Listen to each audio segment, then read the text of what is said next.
Hey everybody, this is Dr. Nashlie with the Garden of Nash, and today we're going to talk about how to get big and bountiful leafy greens in your garden. So stay tuned, hit that like, subscribe, comment, and share, and make sure you keep watching the Garden of Nash.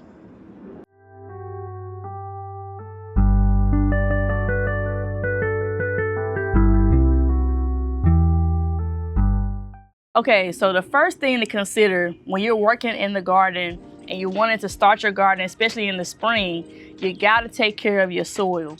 So your soil is going to make sure it's not topsoil, because I've made that mistake before. Make sure it's garden soil. That means make sure it's a lot of air in the soil, that it's easy to kind of move your hands through, because you want your roots to be able to go straight through the garden. So we've done a lot of different testing with soil.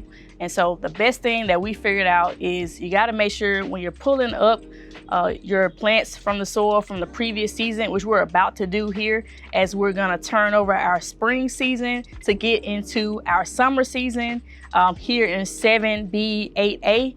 And we're going to make sure that we till that soil with those tools, and that we're getting that soil turned over. And that's the first thing, is to make sure that soil is loose so those roots can get through it. All right, so the next thing you want to consider in your garden is how you actually fertilize that soil. And so once you have the soil in the ground, you've tilled the soil, you make sure that it's enough air in there. Now you want to do things like add things like perlite and vermiculite to the soil. This actually makes the soil a little bit more easier to move around. We are actually able to put both of these things in the soil, mix it up really good, and this is even before we put our fertilizer in the soil. Now, another thing to add in there is your actual fertilizer, of course. And so what we did specifically for our leafy greens, we want to make sure that we have blood meal, which has a high content of nitrogen. Now, we've shown in previous videos where we've actually taken the blood meal and mixed that into the soil to give it a high consistency of nitrogen, and that nitrogen is then used to make those bountiful green leaves, regardless of what plant it is. So since they're actually leafy greens, we want to make sure we add that in there so they can have enough nutrients to do what they need to do. All right, so the other thing you want to consider is what type of plants do you want to plant. Now, we have seeds of all types of leafy greens. All do better in some seasons versus other seasons. So early spring crops, and also very frost tolerant crops, you're going to have your greens, your collard greens, your mustard greens, some of your kales. You can also start your lettuce seeds. Now, lettuce and some of your kales will usually continue to grow throughout the entire summer season. So those are very versatile as well. Now, sometimes things like cabbages and those leaves of brassicas are a little bit harder to grow, but you just got to make sure you have enough nutrients in there, a little bit more balance. But for those large leafy greens like your lettuces, your greens, and also your kales, even your spinaches, which are also early season crops, they're going to do very well. Make sure you plant those. Either you can usually direct plant those into the soil. Actually, what we have back here is actually a chaos garden. We actually did not even plant these or start these from seed. We just literally sprinkled the seeds around the garden, and that's what you have that came up. You have all types of lettuces. There's so many different kinds of lettuces. As you see, we have lettuce. Every time we cut a lettuce, we actually get 3 times as much that grows back. So we've been eating salads and lettuce every single day here at the Garden of Nash.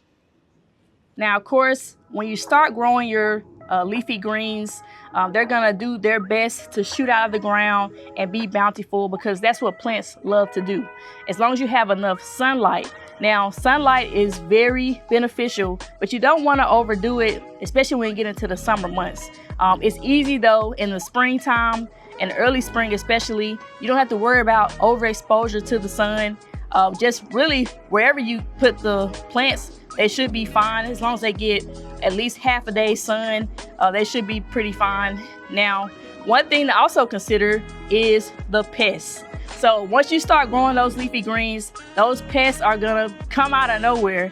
And so you gotta make sure you stay on top of your pest control. Now, we have shown in previous videos where we have applied different types of pest control, including seasonings in the ground, putting them around your garden, using orange oil, using things like castor oil on cotton balls to keep certain pests away.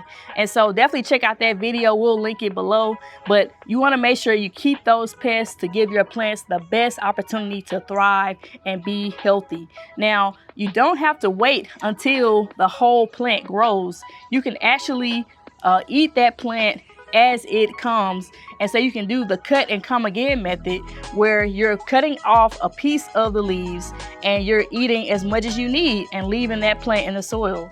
Now, you can also cut the entire head of the lettuce, especially if you're gifting it away to a neighbor or gonna put it away for a little while in your refrigerator.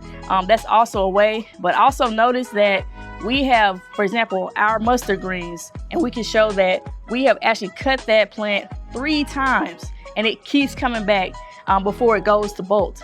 Now, these lettuce leaves are the same way.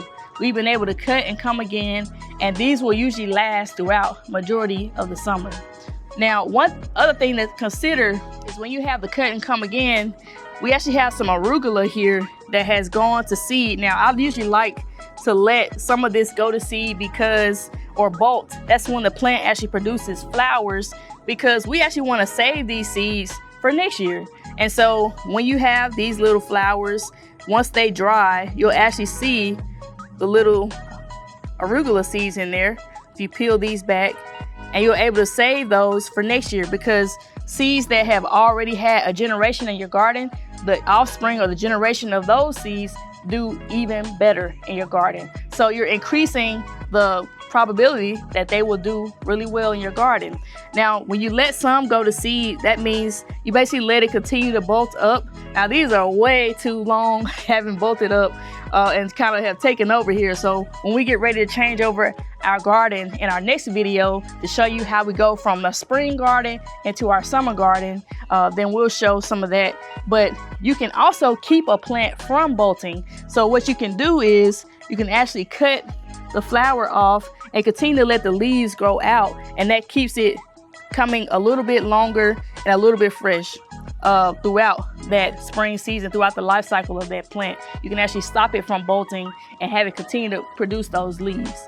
Now, what you want to make sure is that you're considering all these things, because a garden isn't just one thing. It is a encompassing of all these things, right? So you want to make sure you have all these things available to you in the garden, and that you're knowing about all these things to make your garden a success.